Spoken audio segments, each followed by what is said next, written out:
too late. Now family, we the ones who gotta delegate. Get that money in the power, never be fake. Stick to cosign for 3. What did he say? Create jobs, support our own. Educate the same and buy back your home. Got 3 degrees, triple 10. 3 PhDs, now we on the CNN. DBTV, let's talk about negligence. Ignorance is bliss, but we can turn it to intelligence. Believe none of what you hear, half of what you see. Let's break it down here on Dr. Boy's TV. Here we are. Let us know if you can hear us okay. We are here for, normally it's Powernomics Thursdays. I guess today is Thursday, so I guess it is Powernomics Thursday. And as you all know, every week I get a chance to speak with the one and only Dr. Claud Anderson. Dr. Anderson is the author of the books Powernomics, Black Labor, White Wealth, The Black History Reader, Dirty Little Secrets 1 and 2. His website is powernomics.com. That's powernomics.com. So everybody who's coming in, please hit the thumbs up button and give a digital welcome to the one and only Dr. Claud Anderson. How you doing today, Dr. Anderson? Oh, I'm hanging in there, and as I say, for a poor black man, and is outrunning the Ku Klux Klan. But well, you the man with the plan. The man with the plan outrunning the Klan. That's what I'm talking about. All right. Well, everybody, as you come in, I want to say hello to everybody on Instagram. Also, Instagram is The Real Boyce Watkins. Follow us on Instagram. And don't forget Dr. Claud Anderson's website where his books can be found is powernomics.com. That's powernomics.com. So, Dr. Anderson, I'm going to jump right into it. So, recently, the internet's really been chatting a lot about this whole thing with this virus and its extraordinary impact on Black people and issues in terms of health disparities, health challenges for Black folks, some of the things that our people are going through. Can you speak to this? Because you know the history of this very, very well. What are you seeing when you hear people talk about Black folks dying from the virus more than everybody else and all the other things that are going on? Well, I see it with mixed emotion, Dr. Watkins. First of all, on one side, I see it as being a self-congratulation, the fact that I predicted all these things for the last 50 or 60 years that they were coming to Black folk. And I tried to, and so I have some satisfaction on hitting the nails on the head all the time, I guess by either by nature or by God's blessings and gifts and vision that I tried to share with Black folk. So therefore, I'm proud to say that I've talked about that, about the virus coming for the longest. As a matter of fact, pull it up 1 second. I put out 2 newsletters on that, on the Harvest Institute. You probably won't be able to see it on this thing, for the winter of 2006. And see the headlines up there, top right across there. I know that you can't read that, but I'll put, can you see that? What does that say at the top? I see medical alert. Okay, and what it's talking about is a whole big article, whole big, this thing is about a 19-page newsletter saying basically that medical diseases is going to come to Black folk and come into the city. That I've always told Black folk that when they hit this country, that white folk are going to catch it. They're going to get pneumonia. I mean, catch a cold, but Black folk are going to get pneumonia out of it. Whatever impacts the broader society is going to be 5 times or 6 times greater when it comes down the line, because everything is vertically ordered, and Black folk are on the bottom of the barrel. So when white folks get this virus, and in terms of contracting it, Black folk are going to contract it with more Blacks, 6 Blacks going to contract and die from the virus versus every one for whites to get it and die.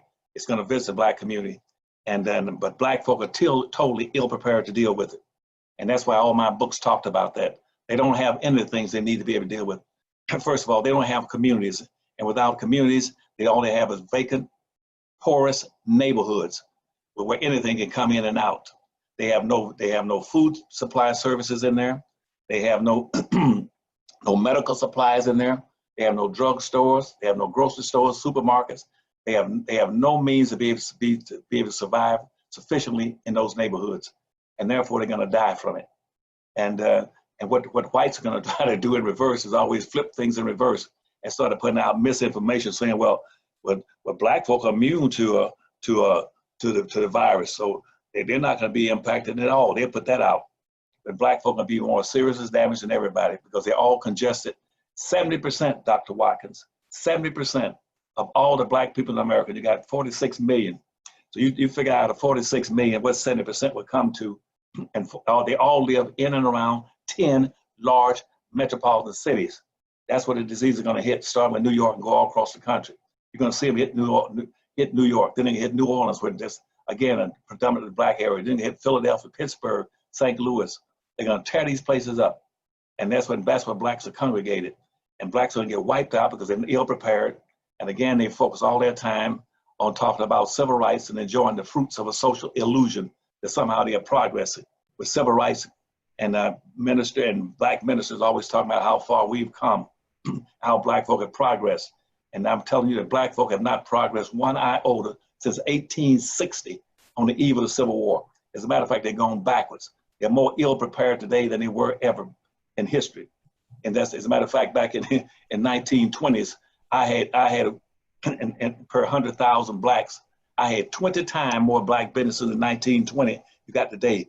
And those black businesses could provide some service to black folk in terms of food. Where are black folk going to get food from? Where are they going to get water from? And we'll talk about that too, because what has happened is that the four horses of the apocalypse has come into this country. And I'm sure you're aware of the four horses of the apocalypse from Revelation. That's in John 6-1. That's what's going to visit this country. You got all these white historians debating whether the apocalypse is ever going to come to the earth or whether it's going to come to America. It has been here already. It's been here always back to the 1950s. And we can talk about that if you want to later on.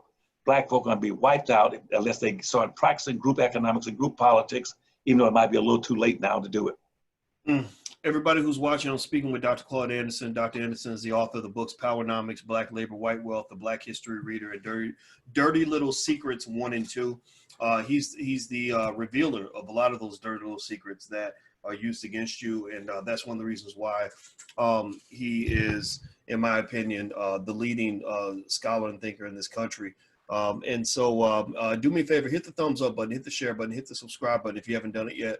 Also, Dr. Anderson's books are all at powernomics.com. So make sure you go to powernomics.com and do your kids a favor and introduce them to Powernomics principles at an early age. So Dr. Anderson, so you, so it sounds to me like what you're saying is this. It sounds like you're saying that a lot of the reason that we are becoming more infected than other people is because we're crammed into these urban areas, and you know, the New Yorks and the New Orleans type places and stuff like that, and also that our communities are very porous. Anybody can come in with any kind of disease that they want to wipe us out with, any kind of you know, unhealthy food, anything.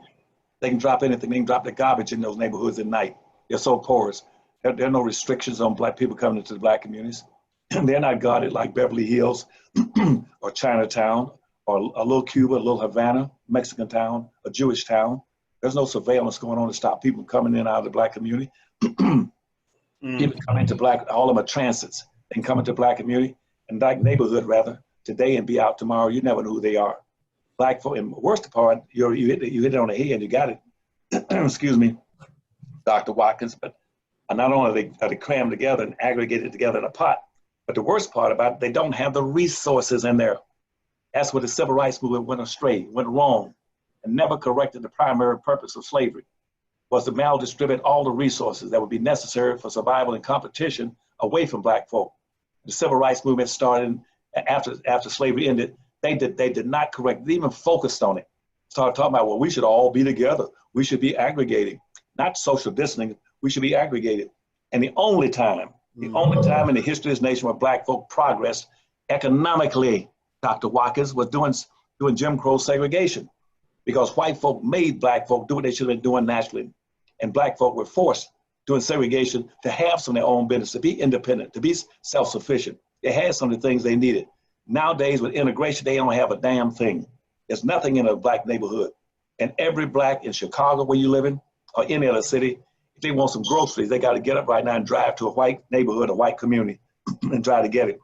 And even then, back in doing segregation, you could find some of the professional help you needed. You had black nurses and black doctors, black engineers, black clinics, black hospitals in the black community. You haven't got a damn thing in a black neighborhood now. So how are you going to compete? You're aggregated together with nothing. Now, I mean, you got to be suicidal, put yourself in that condition. But it was put together by people who were blind and couldn't see far enough down the road. They were working on a dream rather than a vision. You see, right now they all talk about, we got this dream about one day, the Martin Luther King dream. One day we are all going to walk across the red hills of Georgia with a little black boy holding a little white girl's hand. To me, that was not a dream. That was a nightmare. And blacks went for it like a pig to slop, bought into it. And so they've been enjoying the fruits of a social illusion ever since the 1950s. That's why they got nothing. They went backwards. They got less today than they had in 1950s and 1960s. And anybody, any black person in America who's over about 50 or 60 tell you that you had more doing segregation than you got now doing so-called integration. Integration is a neutralizing, a diminishing concept and process. But black folk have not awakened to it. And now the four horses of the apocalypse is on their backs. And they got major problems and they're gonna die. And for every white that catches, contracts the virus, 6 blacks will get it. For every white person that dies, 6 blacks are gonna die. And black folk right now don't even have that many funeral homes anymore. They have funeral problems in processing bodies because right now whites are beginning to initiate processes in the late 1990s where some Canadians and they got together and wanted to buy out most of the black funeral homes in America. Most of the black funeral homes in America don't even owned by blacks anymore because they found out that black folk spent more money on funerals than whites did. And so they started taking over black funeral homes and now own most about whites. They had black churches participating in it because they were getting paid $100, $150 by every time a black member of that church died. They called a white funeral home. It is bad. It is bad, Dr. Watkins. And I mean that. I could go on and on, but I'm gonna stop right here before we go to another point. I think that's perfect. I think it's a good transition. Everybody who just came in, do me a favor right now. First of all, let's do our B1 pledge. I want everybody that comes into this platform that's new. We've had probably 50,000 of you sign up in the last month. So I want to make sure you know what it is before you even walk through the door. In this space, we put black people first. This is a platform for intelligent black people. We put B1 in the chat. Use the hashtag B1 to let me know that you're on board with understanding that we are not white supremacists in this space. White supremacy does not live here.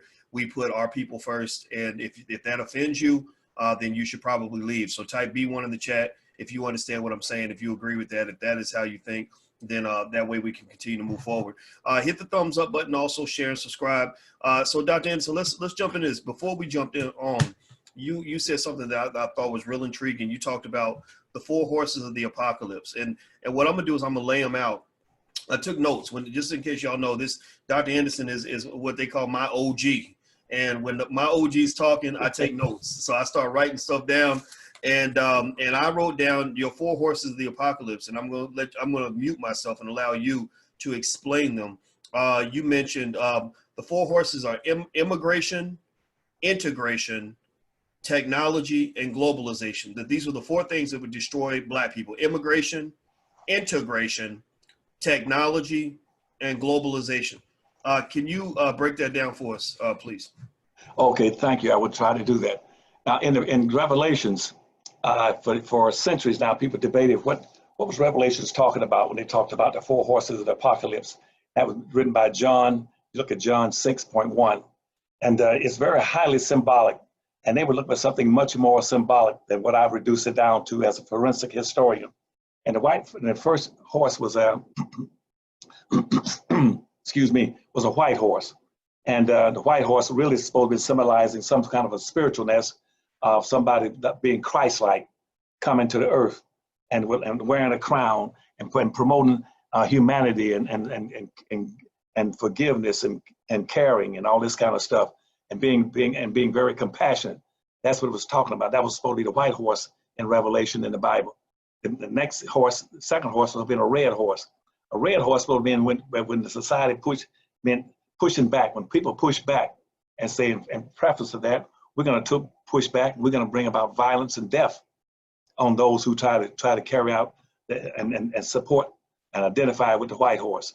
The next horse was going to be a black horse in the Revelations. The black horse was talking about individuals who are going to be able, for the first time, to be able to get something and fight to be independent and have some self-sufficiency and responsibilities for their own welfare. and the pale horse, the last horse called a pale horse. The pale horse, the four apocalypse was talking about pestilence and diseases and germs and bacteria coming to the earth that was going to destroy most of mankind and wipe their butts out. So those are the four horses of the apocalypse as symbolically identified in Revelations in John 6. Now, what I try to do to try to simplify it for my people, since I've been devoted my entire life to trying to analyze these things and bring them to fruition and understanding to black folk. Now, here's what it meant now. What were the four horses of apocalypse for black folk? Well, the four horses for black folk were introduced in my estimation, like about late 1950s.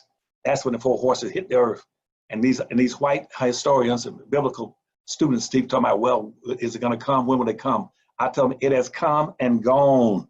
It is gone, it's past. It came in the 1950s. And how did it come?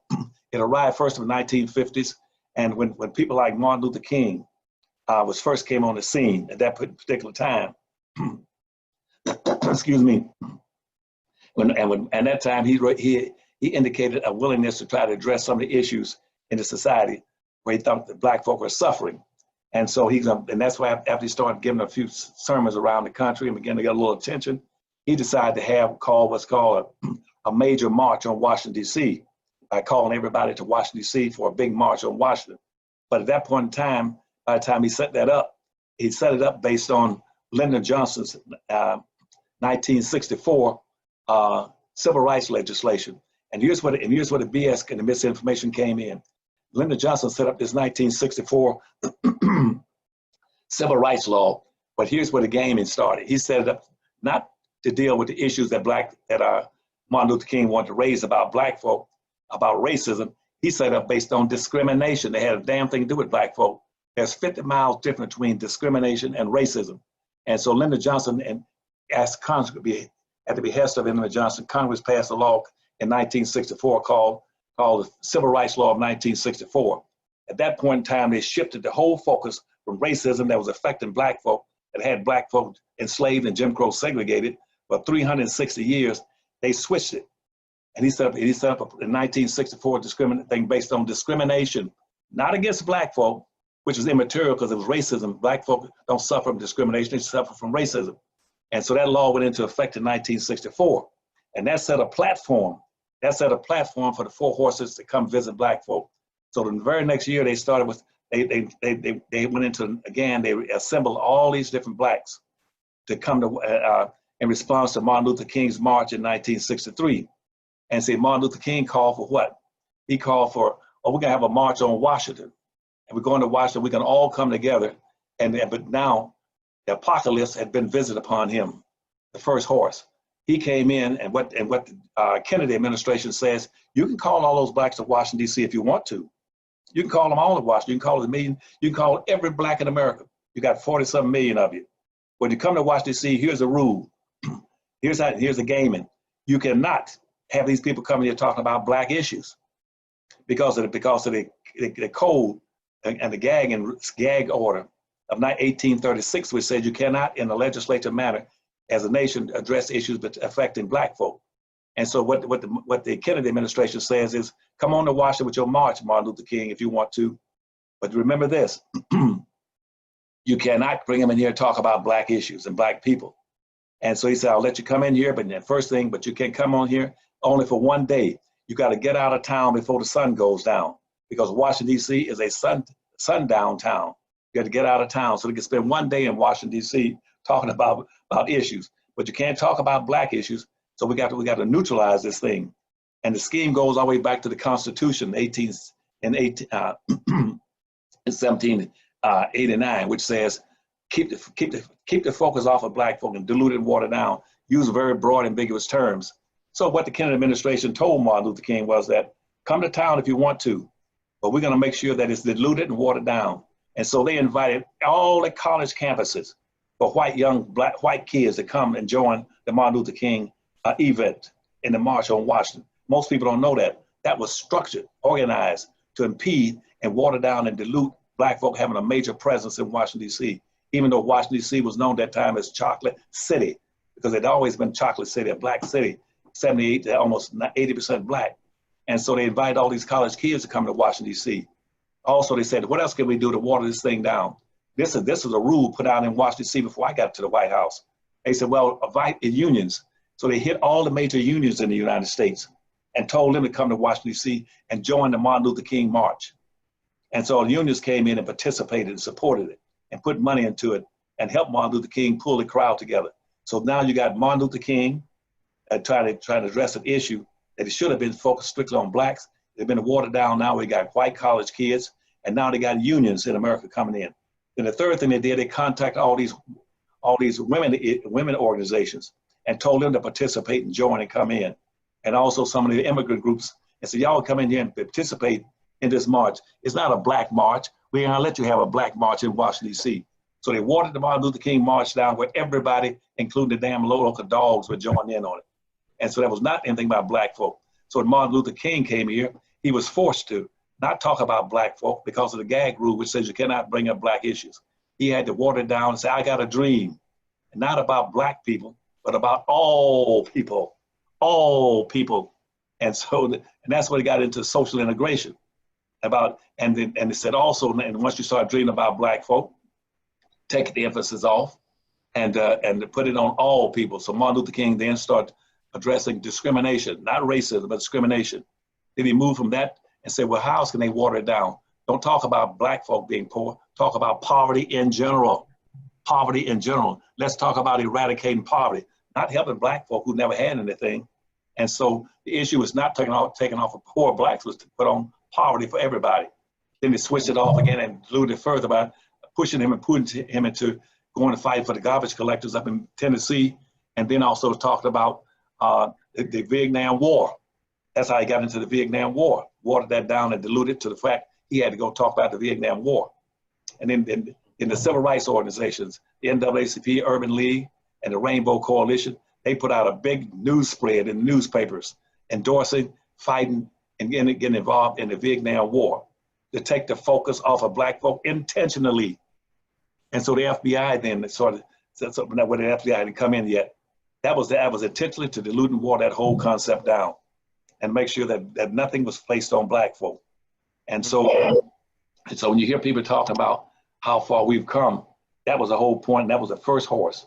It switched everything. So in 1965, Martin Luther King met with the Congress to say, what are we going to do now? Here comes the red horse. Now all of a sudden, white folks started pushing back with the civil rights movement. So what do you have in the country? You had major violence in all these cities across the country. You had riots, you had race riots, and people and struggling. And you had people like George Wallace, the governor George Wallace of Alabama, saying, I'm a Democrat, but I'm totally against social integration. I'm a racist now, segregation forever. We're not going to ever. So whites pushed back against the civil rights movement. That's why you had the violence. That's why Malcolm X got assassinated. That's why Martin Luther King got assassinated. That's why 3 or 4 other civil rights leaders got assassinated. You had bombings of churches. You had lynching went straight up in there. That's when the red horse came back, which I said is a pushback against anything to bring a crown. And they had Martin Luther King going around trying to be the crown of the white horse. And so he was supposed to be like Jesus coming.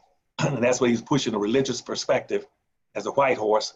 But the red horse came in and pushed against him. That's why he got assassinated. And somebody's having a dream. He wasn't dreaming about black folk. He was dreaming about all people. And so nobody in the black community ever said, if Martin Luther King was so important during that period, where is the white Martin Luther King? Dr. Watkins, why after 360 years, another 100 years of simple segregation, and everybody talking about what Martin Luther King did for the society, why are all the white Martin Luther Kings? Where are the Indian Martin Luther Kings? Where are the Asian Martin Luther King? Where are the Arab Martin Luther Kings? Where are the gay Martin Luther Kings? What they did, they immortalized Martin Luther King, and because again, he talked about something that's really didn't make any sense. I simply again saying that here's the admonishment. Then I'm gonna stop and give a break before I go to finish it up. Is that he started saying what we need to do now is take the focus strictly off of race and off of skin color. Take the focus. This is what they put Martin Luther King up to. take the focus off of skin color. Even though they use skin color, they throw black folk into a ditch. They throw them into the cotton fields for 360 years in tobacco fields, be subordinated, exploited, misused, and lynched and castrated. They based it on skin color. And what Martin Luther King saying is this, that we should never, and don't instead of basing discrimination, racism on skin color, let's base it on the content and of the character. Now, anybody in his right mind would say that's impossible. You can't judge a person by the content of their character. Where are you gonna get the money and where you can get all these psychotherapists? Where you can get all these psychologists and psychiatrists to analyze every person, see what the character of their content of their character. Hell, you can't do that with one person in a business.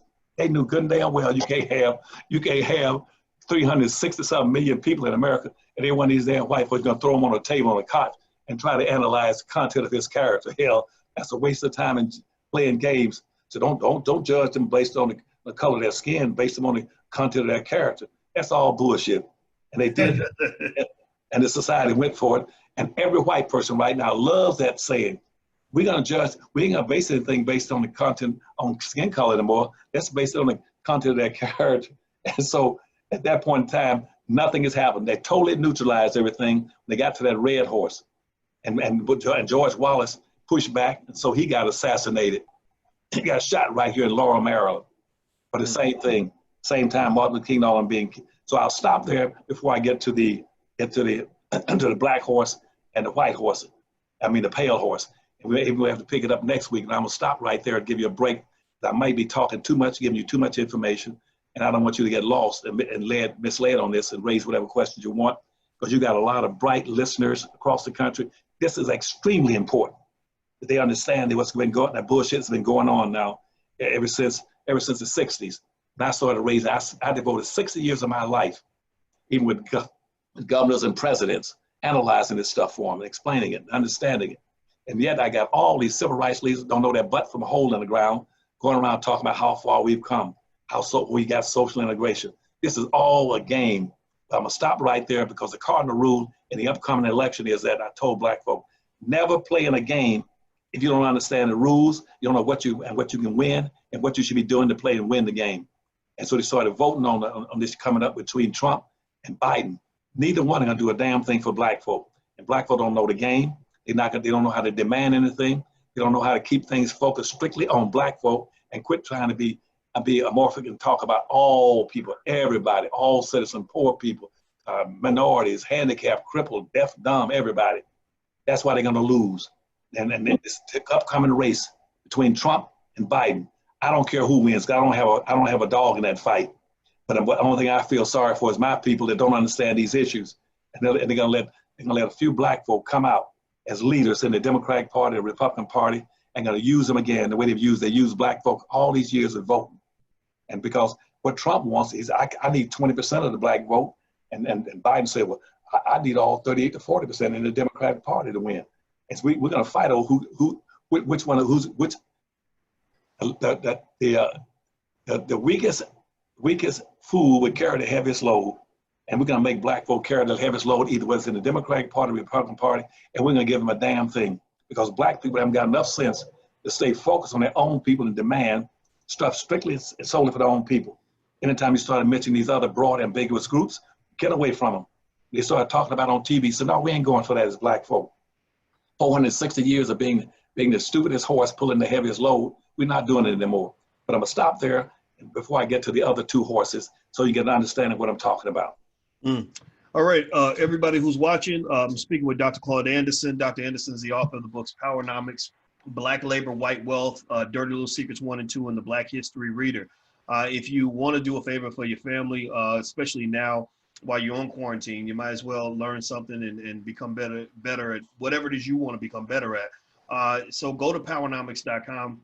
You can also subscribe to his YouTube channel, and you can submit questions and things like that. And so if you go to powernomics.com, you can find his YouTube channel there. Do me a favor, hit the thumbs up button, hit the share button, hit the subscribe button. Type a B1 in the chat if you are following this and you appreciate this. We are B1 in this place. That means we must be one, and we must put black people first. So that has two meanings. I want to make sure I shout out some people who donated on the chat. A lot of you have donated, so I'm gonna mention everybody's name, and I want to say thank you guys for supporting the platform so we can grow. We want to reach worldwide. You mentioned across the country, Dr. Anderson. We got people across the world. In fact, everybody who's from a country other than the U.S., raise your hand, say something in the chat, shout out what country that you're from. And then also, if you're from the U.S., shout out your city so everybody knows where you're at. So Zena Tate, Men's Rhea, Kathy Dean, George Jackson, Eric Donaldson, Mark H., Michael Ferguson, Errol Taylor, Nasir Deles Jr., or is it Dale S. Jr., sorry, Tracy Jackson. I want to say thank you very much for supporting the platform. Anybody who wants to support long-term to help us really grow, go to intelligentblackpeople.com. We'd love to have you as a patron to help the channel grow. That's intelligentblackpeople.com. I see Sweden in here. Okay, very nice. Wow, all the way from Sweden. That's very cool. And Mozambique, and so Brooklyn, and we got Orlando, all kinds of cities all across the place. So Dr. Anderson, let me go and ask you this question. Now I'm gonna mention. I want you guys to know this. I took a survey because I was curious to know what our people were thinking about the conversation about these vaccines.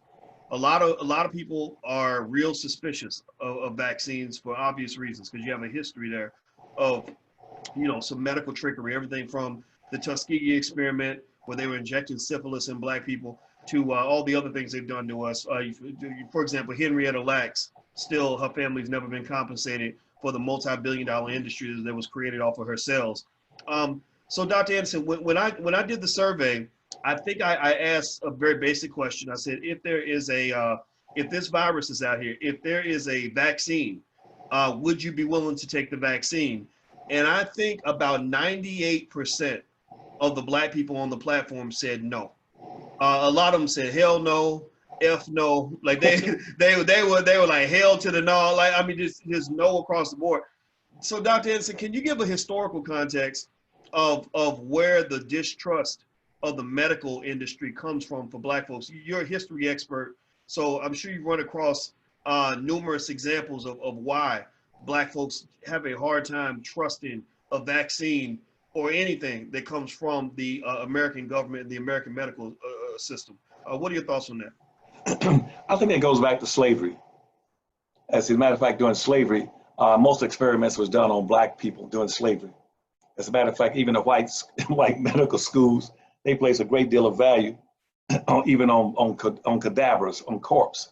And then when they want to do some experiments and teach the kids having bodies to work on, they didn't go get white bodies out of cemeteries and graveyards because they felt a white body was sacred. They would go to the black cemeteries and get black bodies and cut them up as cadavers so that white folk could study the parts of black folks. And that's where it came from. They started to experiment on black folk bodies first during slavery. That's why black bodies became very sacred, and people started saying, stop them from using black bodies. That stayed pretty true for the longest, and even that was way before the experiments with syphilis and stuff, with experiments on blacks. They also went into the prison and started experimenting with blacks, using black prisoners to test various drugs on, and that was very popular too. Even always during the early segregation days, they do experiment on blacks who were alive to test drugs on them, and in the latter part, even up to the point up to the civil rights movement, they set up specials. They wired specials in places in the United States to where they, like Detroit, Michigan, as an example. You had salt mines in Detroit, Michigan, under the ground. Did you know that? You said salt mines? Salt mines. That's not the salt they sprinkle on the street to melt the snow. And so they went in there and rebuilt those things under the ground in Detroit, Michigan, to be places to store black folk. And you ever heard of the King Alfred plan? No. The King Alfred plan is the same thing. So they could catch black folk. When black folks started pushing back, we got to the point about the black horseman. We didn't get to the black horseman yet. The black horseman, blacks started pushing back with things like the Black Panthers and other kind of civil rights sort of stuff, and the New Liberation Party for blacks. They started pushing back. They used to come out with a thing called the King Alfred Plan. but they would identify special places that be able to imprison and store black folk for experimental purposes in the United States, outside of Atlanta, Georgia. They had special places there at Belle Isle, between Canada and Detroit, where they're gonna fence it in. They even went and wired the schools, where they can use schools to be able to store black folk in case of riots. So when those riots broke out in the 1960s, late 1960s, they're gonna use these various places to incarcerate black folk in large groups under the ground, or in prisons, or schools, or in woods.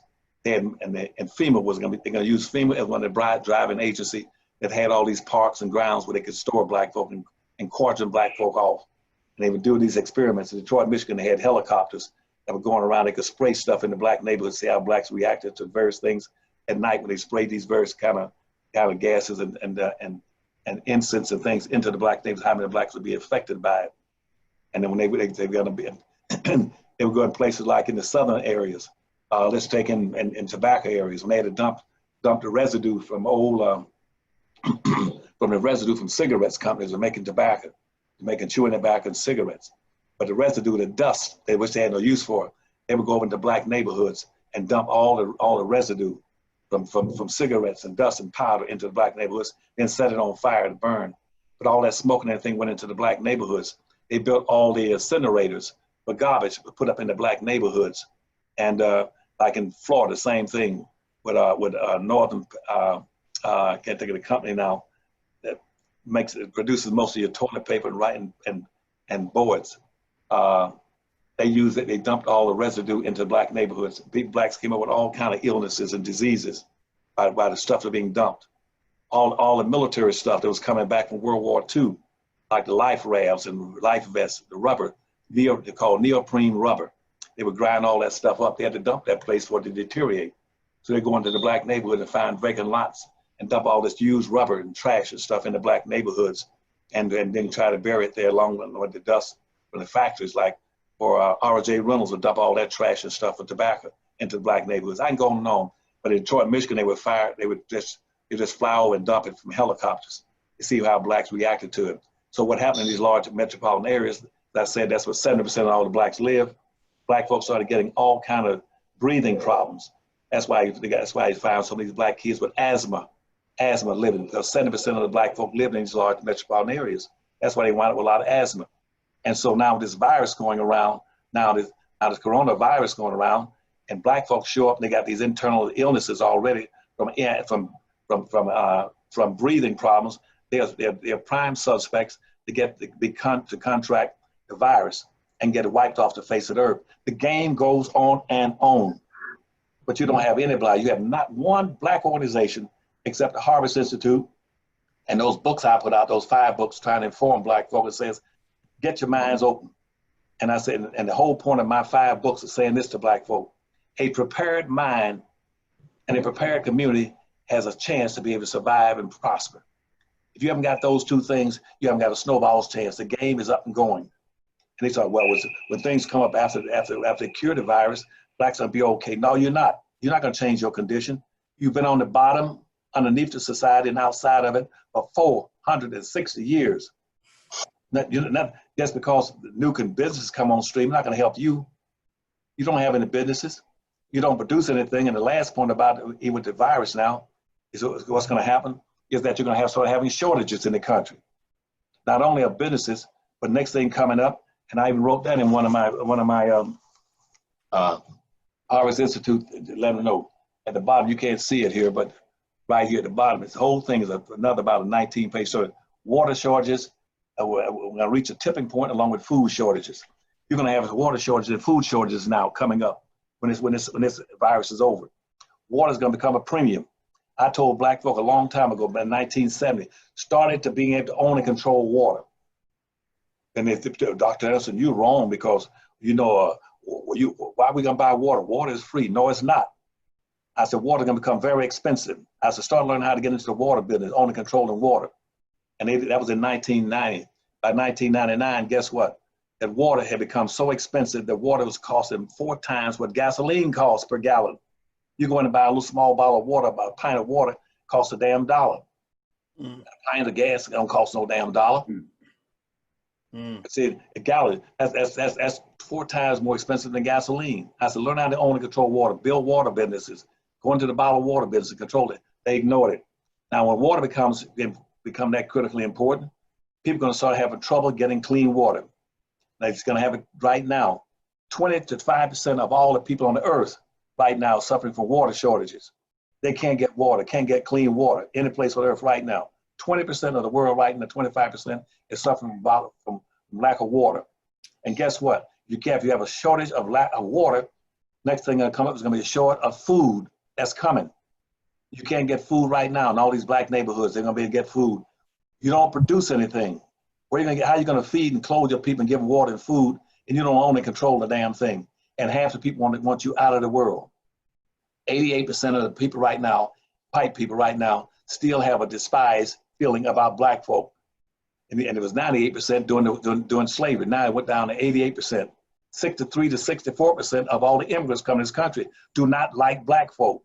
Nobody is coming to America to get along with black folk. You have no friends any place on this earth. Everybody wants to use you and exploit you. And when the best way to do it is by controlling water and food, that's coming. And you talk about, well, doctor, we can order it online. You won't be able to order online. Downstream, if upstream production ends with water and food, downstream delivery is going to get wiped out. Everybody right now in Chicago sitting on the phone in the home, get on the phone, calling, saying, telling Amazon, send me this, send me this, send me that. The delivery service is going to fold up. One thing that God gave me when I was born, the vision to be able to tell black folk in advance. That's why I devoted my whole life trying to educate them that you're going to have delivery shortages pretty soon. UPS, FedEx, and the rest of these places, they're not going to be able to deliver stuff to you. They're going to be overwhelmed. They're reaching a tipping point. Pretty soon you're going to have shortages in delivering stuff. Why? Because everybody's sitting on the telephone at home calling saying, bring me some groceries, bring me some clothes, bring me this, bring me some nails and tools, bring me something to fix my toilet. That's going to end. They cannot deliver all that stuff. They cannot make all those residential deliveries every day and stay in business. Your big company's going to go out, they're going to deliver service going to fail. And you don't even control and own any delivery services. I know that sounds bad, but I'm giving you the stuff today, Dr. Watkins, but that's the long and the short of it. And that's why every one of my books addressed all these issues, laid it out for them, and saying, here are your problems. Black labor, white wealth. It's not social integration, what you own and control. You don't own and control a damn thing. And you got major organizations, which we'll talk about when we get to the pale horse. And so the 4 things that hurt black folk: social integration, massive human migration from country to country. And the 3rd one is called technology.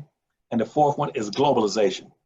They moved all these businesses and industries out of the United States and moved them abroad into Mexico and to Europe. And right now, all this disease is not coming from Asia, it's coming from Europe. The reason New York is so overloaded with contracts with viruses and disease and death is because the people we're coming from China, they're coming from Europe. Because our immigration policies have an open door policy. I've been trying to tell black folk that immigration was the second thing that Congress did in 1789. Immigration is against black folk. They're going to bury you with open door policies on immigration. And the Democratic Party is going to keep that door open so that black folk can be buried. 38 to 40% of the Democratic Party is black. The Democratic Party is not going to promise you a damn thing. They never have. No political candidate ever promised and delivered anything to black folk. The Republican Party hasn't delivered a damn thing to you. Yet all these blacks are so happy to run and say, I'm going to vote for Biden. I'm going to vote for Trump. And neither one of them is going to promise you a damn thing. Please, please, don't let my life be in vain. I put 60 years in trying to help black folk. I devoted my entire life trying to re-educate them and put out those 5 books: Black Labor, White Wealth, Powernomics, Dirty Little Secrets, and the Black History Reader, saying if you read these things, you have a better understanding, they have a prepared mind and a prepared community. You cannot survive without a community or a broad sense of community. And so I'm going to stop there because our time is running short. Wow. Well, I'll say this, Dr. Anderson. Everything you heard was loud and clear. Everybody type a yes in the chat to let Dr. Anderson know that you heard him. You heard it loud and clear, and also you appreciate him giving you this perspective that is different from anything you're hearing anywhere else. I'll tell you what, I personally you know, when I read Black Labor, White Wealth, that was the first of your books that I ever read. You know, I know that book changed my life, and I'd already met you in 2006 in Louisville, actually, my home city, Louisville, Kentucky, at a family conference. And I remember, and you were the first person that actually told me that I thought that at that time that it was bad to be seen as radical. If you're a black scholar, you know, that radical was a derogatory term. And he said, no, you want to be radical. You know, it's required. You must be radical if you want to make a difference. And that stuck with me. And so I'll tell you what, I'm very happy that you're here. And everybody else, I see a lot of the yeses. I see Monique and Daisy and Judy and Travanta, Titi and Zena. Everybody appreciates you. And also, I hope you all, if you feel compelled to do so, I hope you will take a stop by powernomics.com and at least take a look and see what Dr. Anderson has in place. You know, this is our educational system. The regular educational system ain't got nothing for you. You know this. I don't have to explain this to you. You have your own reasons for having issues with the public schools. You have your own reasons to have issues with the current economic system that you're tied into. Well, this quarantine is not just a disease quarantine. I think it is a social psychological quarantine. It's quarantine from white supremacy. And so I encourage you to take advantage of this quarantine opportunity and then get over that addiction that you have to white supremacy, whether it's through your job or through the school system you send your kids to, and look for the other options that are out there. You got black scholars right here, like Dr. Anderson, right there available online that will educate you better than any professor at any university, even the one that charged you $100,000 and kept you in debt for life. This man is out here, he's teaching, he's got great information. His books are extraordinary, and I hope you guys will take a look. The URL is powernomics.com. That's powernomics.com. And of course, I told all of you all that I really want everybody investing. So if you want to learn how to invest for free, you can go. I got a free training at firstshareofstock.com. That's firstshareofstock.com. So somebody please type in both of those URLs. And these are resources that are either free or low cost that you can take a look at that will make a much bigger difference for you than whatever it was that you learned somewhere else. Dr. Anderson, I want to say thank you. I'm gonna let you get the last word before we head on out. Anything else on your mind before we go? Yes, and thanks again for pushing the books. That's tremendously important, and I'm glad you did that. And but also it ties in what I said a few minutes ago. But our delivery system, online delivery system, getting ready to collapse. That's going to collapse. Right now, all those the UPS and FedEx are not going to be able to go to everybody's house every day, dropping off everything they want. The system's going to be overwhelmed with all these residentials. Right now, at about 367 million people in the United States. That means on appropriate terms, that means you might have about 157 million homes. You cannot send out all these packages every day that they're buying, shopping to 50 million homes every day and have it delivered. It ain't gonna happen. The system is gonna collapse.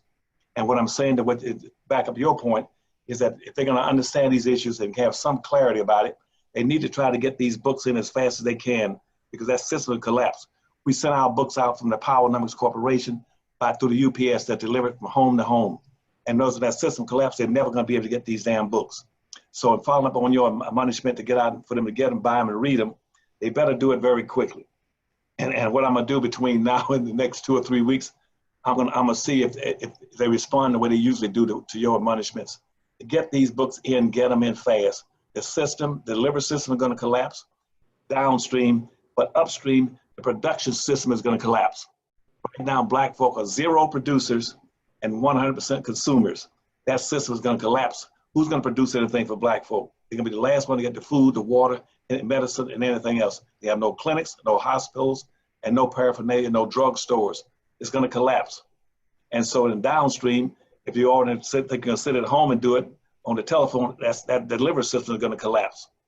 But these books, if you're sitting at home right now, get on the phone today and go on the website and order the Powernomics Library Pack for $99 and get those books and start reading them.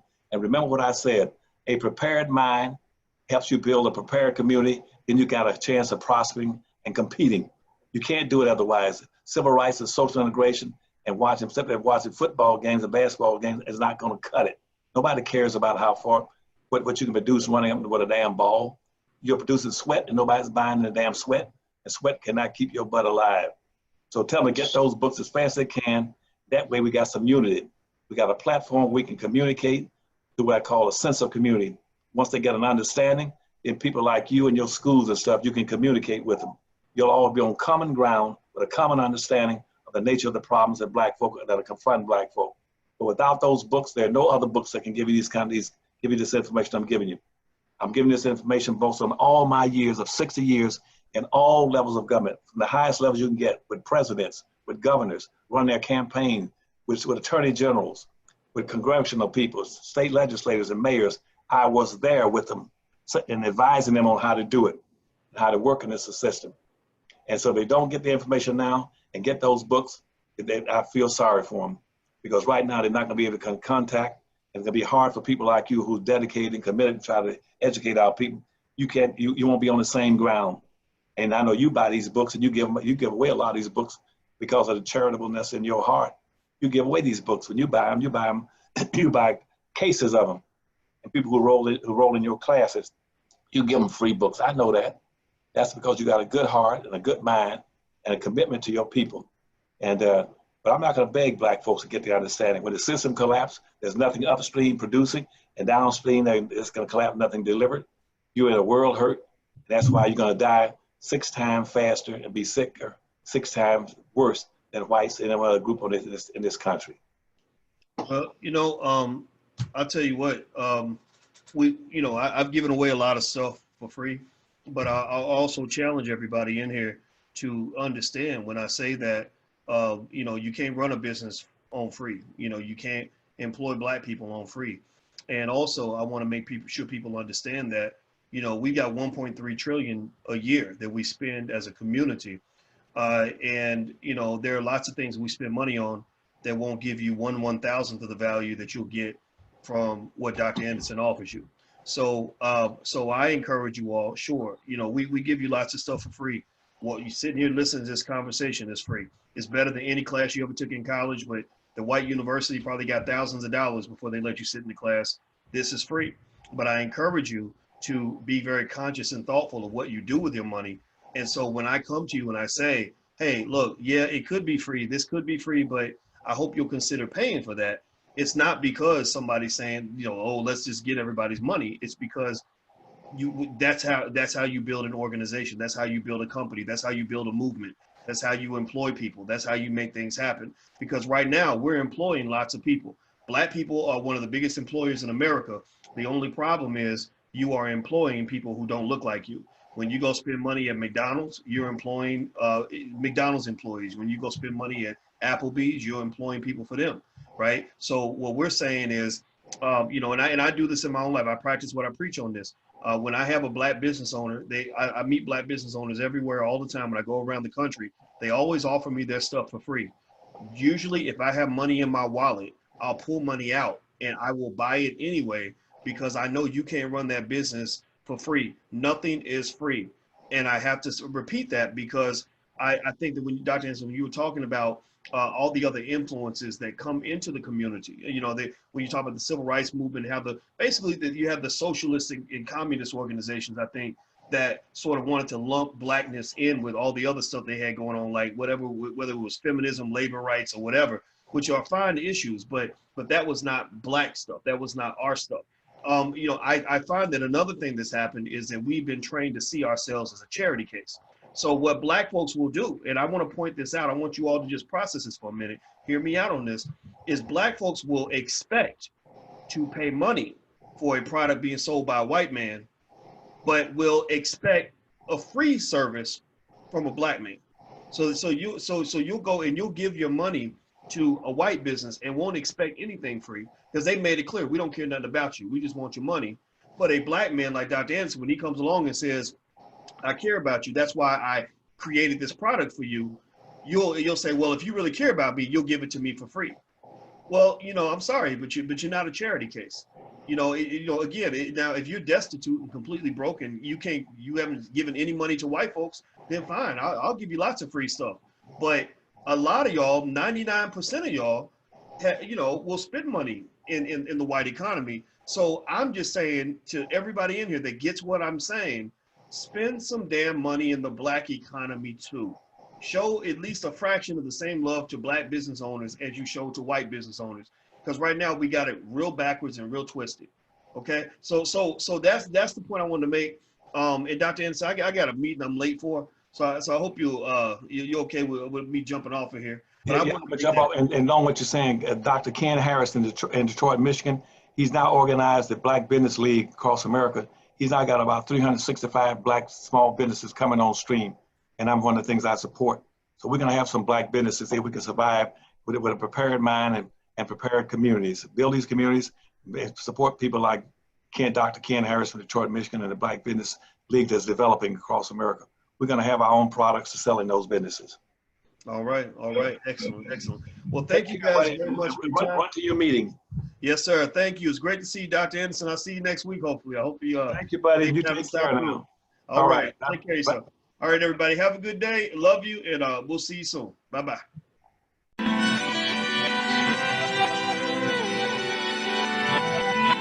Here we are, clan the isms, cataclysm great.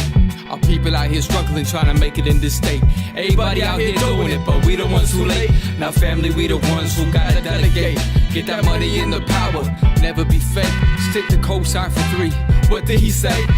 Create jobs, support our own. Educate the same and buy back your home. Got 3 degrees, triple 10. 3 PhDs, now we on the CNN. DBTV, let's talk about negligence. Ignorance is bliss, but we can turn it to intelligence. Believe none of what you hear, half of what you see. Let's break it down here on Dr.